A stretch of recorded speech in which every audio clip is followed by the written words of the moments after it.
man has always been curious about the creation of society and creation of a state as well. And at least three philosophers came up with the social contract theories. One of them was Thomas Hobbes.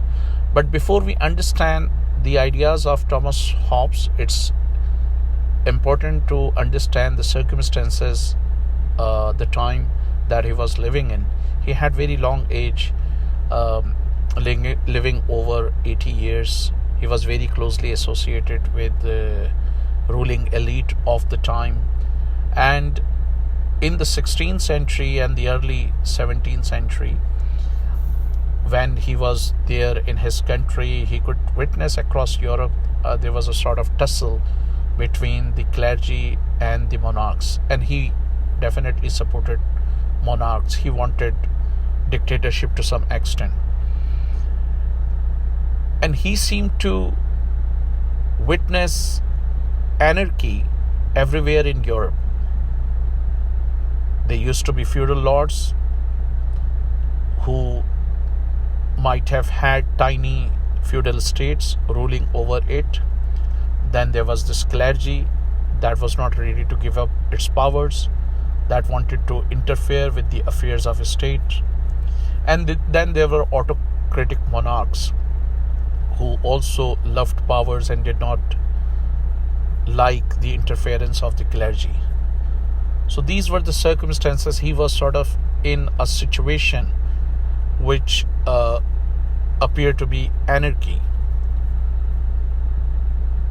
So that's why the type of life that he visualized or that he imagined in jungle was very close to anarchy.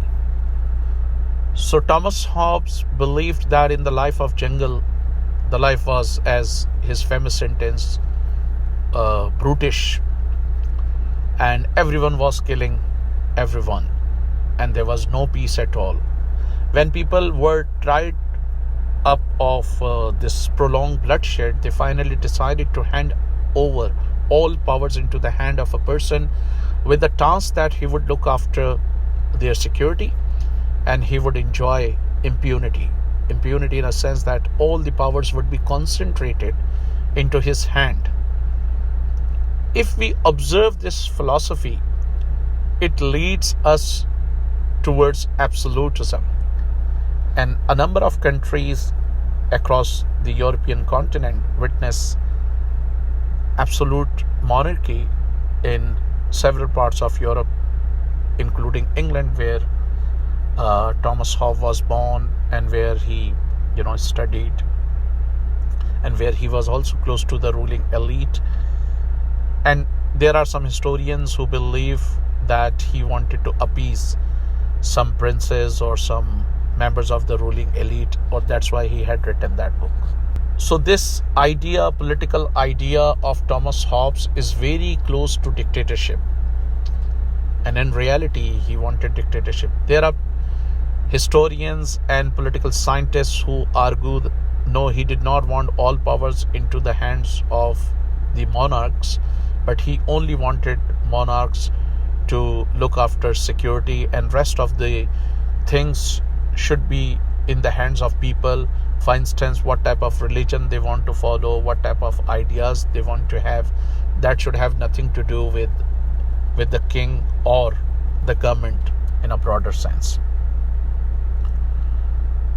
During the time of Thomas Hobbes, as I have told you, that there was a sort of tension between the kings and the clergy and the feudal elite. So it was an anarchic situation, and that situation can be seen in the writing of Thomas Hobbes as well. By the time John Locke started writing, and by the time he got prominence, we can see the powers of the rising bourgeoisie class or capitalist class. John Locke himself was from a wealthy class, from a business class. He was comparatively rich, and he also had stakes in London Stock Exchange.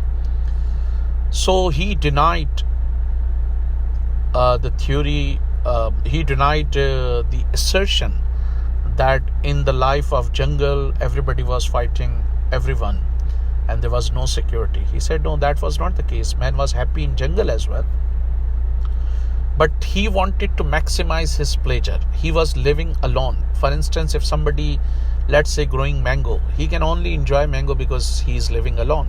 If he wants to, let's say, eat apples, he can't have done it because he is living alone.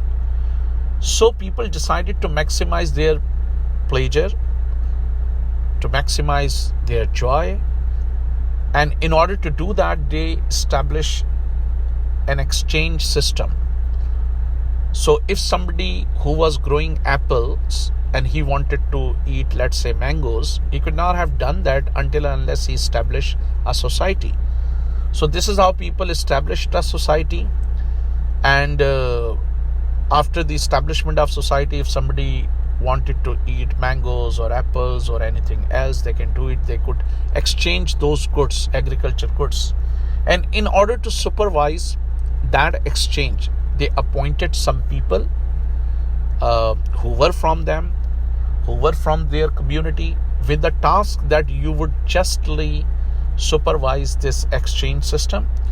And if you do not do so, then we would depose you. We would bring other people. Now, this idea is very close to democracy.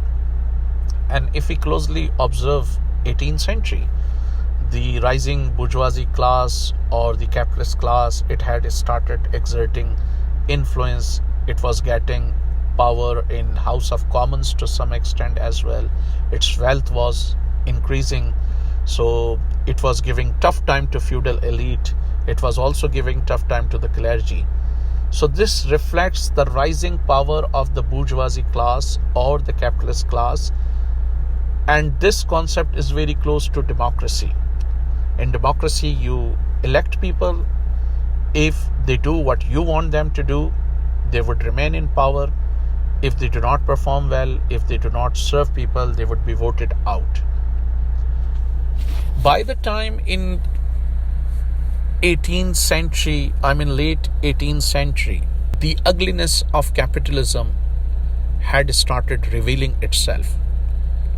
There was pollution everywhere, agriculture destruction, there were slums, in major urban centers, and that prompted Shelley and one of the poets that hell is a place much like London. And William Wordsworth wrote about the beauty of London, but at the time when there is no smoke of the factories, when it is serene and calm. Rousseau came up with a very different idea of social contract. He, in fact, lamented that man created society. He was against society, and he romanticized savages or romanticized the people who lived in jungle. He believed that man was only free in the life of jungle because he was alone. There was no feudal lord, there was no peasant, there was no lord, there was no slave, there was no capitalist, there was no workers. Man was not responsible to anyone. He was not subordinate to anyone.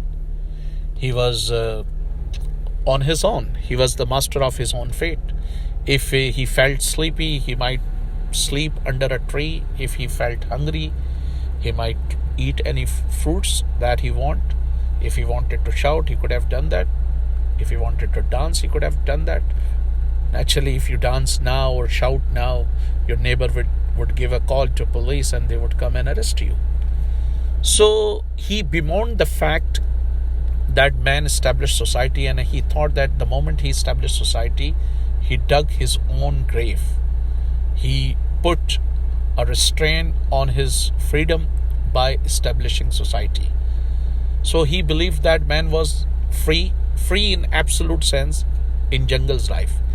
The only curbs on man's freedom were natural laws, and natural laws would guide him. If he felt cold, he might lit fire, or he might hide himself here and there. If it was raining, he might have hidden here and there, covering himself. So only natural laws would regulate him. There was no state authority. There was no feudal lord. There was no tribal lord. There was no capitalist. There was no, bourgeoisie class or the government or the police or judiciary. So he was on his own. And then he said that in the life of jungle, man was free. This was not the case that all people handed over their powers to one man. And this was not the case either that all the men handed over powers to a few. What rather happened is that one individual said to another individual that you are my ruler and I'm your ruler. It means no one is ruler and no one is ruled. It means masses are the masters of their fate. Masses would decide whatever they want. This is what he called general will, that what the majority of the people or what the people believe, that should happen in reality. So these are the basic, and by the time Rousseau became prominent in France and across Europe, there were resistant movements all across Europe challenging capitalism. There were people who were demanding more rights for workers, for peasants, for downtrodden, for other classes of marginalized section. And in a way, Rousseau political thoughts reflect a bit revolutionary fervor as well. That people are what is the slogan of, like in our country, the slogan of People's Party to some extent, but that is just a slogan. That it's the people who decide everything. So the idea that people are the master of their own fate, they are the master of their own future. In fact, it in a way it empowered a common man, and Rousseau ideas, according to some critics, created revolutionary fervor that swept across the Europe in 18th century and parts of 19th centuries as well. So these are the three main social contract theories. The one was presented by Thomas Hobbes, the second by John Locke. Two of them were English, Rousseau was French, and the third one was presented by Rousseau.